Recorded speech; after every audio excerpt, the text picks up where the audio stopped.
In today's video, I'm going to teach you how to connect an app integration from your dashboard editor profile. To get started, sign into your dashboard and go to your editor profile page.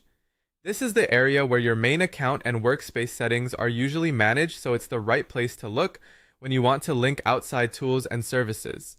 Once you're there, find the integration section inside the workspace module dashboard tab.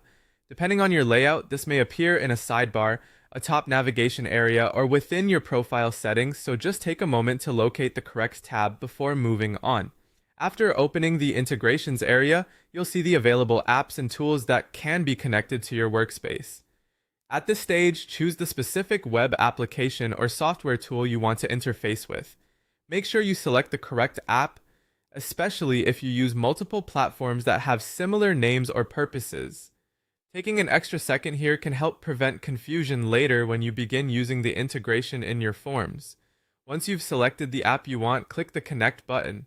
This will begin the authorization process and open the OAuth login prompt.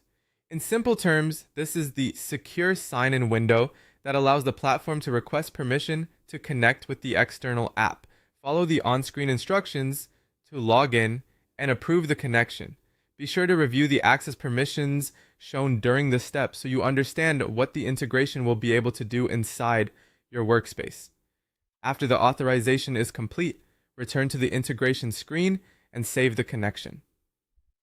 This final save step is important because it makes the integration available across all your forms rather than leaving it only partially configured.